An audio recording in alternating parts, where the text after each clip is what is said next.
Um, Music to me is honestly my outlet for whatever I may be feeling. Um, like I am a graphic designer, and while art has always been my thing, it makes me more frustrated to like try and get my angst out through like art or whatever, because I'm a perfectionist, and I feel like with music I can just kind of play around until I get it right. And also singing is my main therapy. It just helps me relieve a lot of stress, and writing really helps also, because it people don't really realize, but getting your thoughts down on paper does so much mentally, because it's almost like if you're like upset about something, it's coming to terms with it and accepting it. And my biggest thing is just keep moving forward no matter what happens. So being able to record things myself makes it so much easier, first of all, because it's right in my room, but also if I had to go to a studio, if I say I had a really good idea, I would have to wait and schedule a time or do whatever. So it's very immediate to get my own thoughts out and just release it, because like I guess it kind of just builds up. I'm like, wow, I really have this idea. I need to get it out of my system and like see what happens. Because after a while, if you have an idea and you don't do anything about it, it kind of just fades away. And I like getting it all out while I can and just kind of produce the best stuff that I can. And honestly, it's not really, I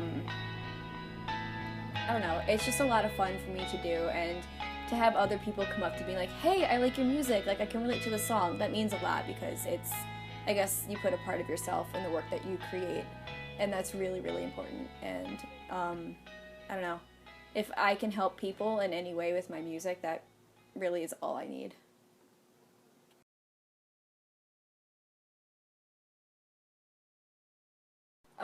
Yeah, having my own equipment, I mean, it's not much. I mean, I have this little friend here and like my keyboard and this. It definitely helps having it in my room, because if I don't record something, it'll leave my head and then I'll be like, oh no. As far as producing, um, I like having control of all the aspects, because then I don't have to work by other people's times and rules and the regulations and all that stuff. I don't even know what half of it really is. So as far as like getting on iTunes and Spotify, I literally just Googled how to get on iTunes and Spotify, and there's a few online distributors that are free, and you can like look them up. I use Root, and I think the thing I chose was like I make 85% of all royalties, and it's like 45 days after the first like payment or something like that. Like, of course, I haven't received any money because, hey, but I like being in control of everything. And maybe if I were to like really, really get into this, because this is just a hobby, maybe it would be nice to have like an agent or like be signed to some sort of a label. But for right now, working small is the best for me.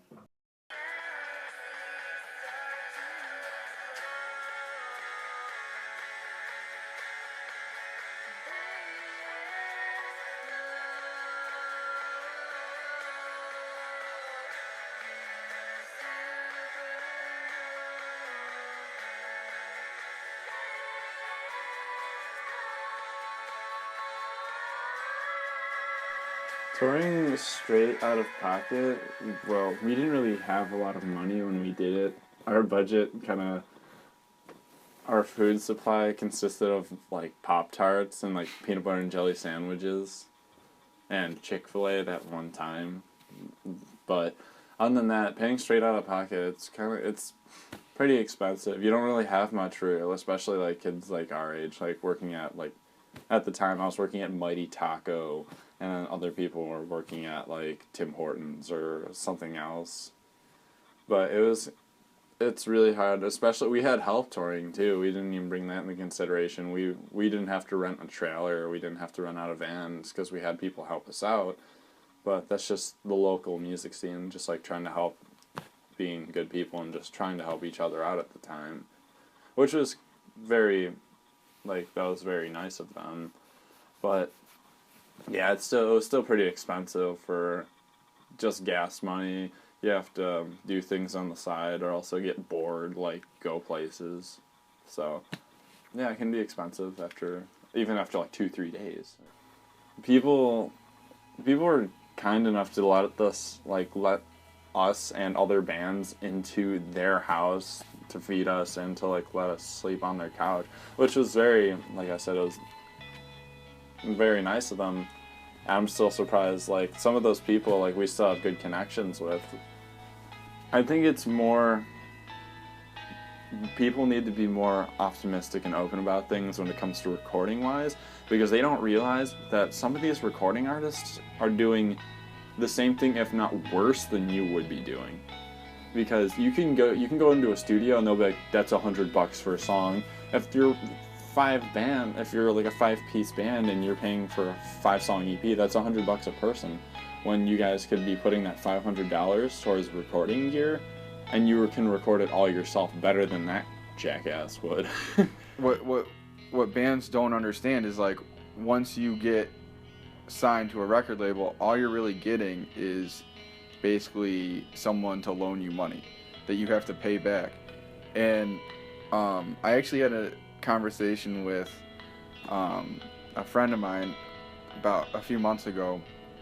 He wanted to take his small band and go into a professional studio and spend all this money when he himself has gone to school for audio engineering and whatnot.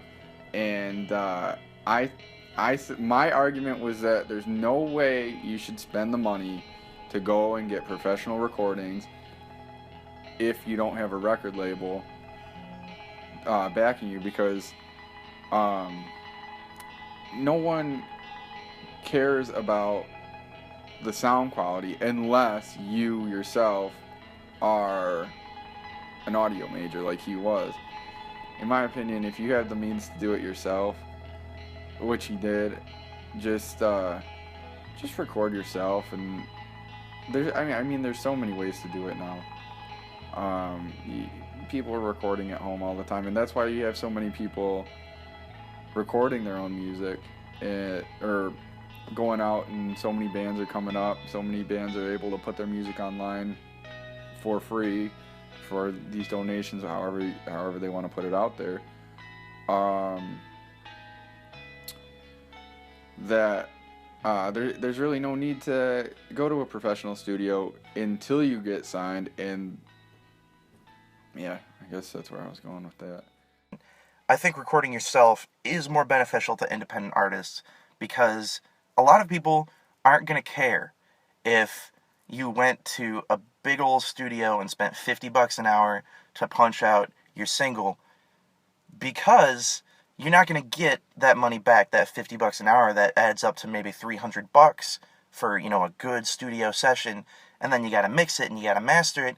I think in the long run, if you're an independent artist and you're looking to get your stuff out there, get an interface for like $100 and a couple of cheap mics and do it yourself.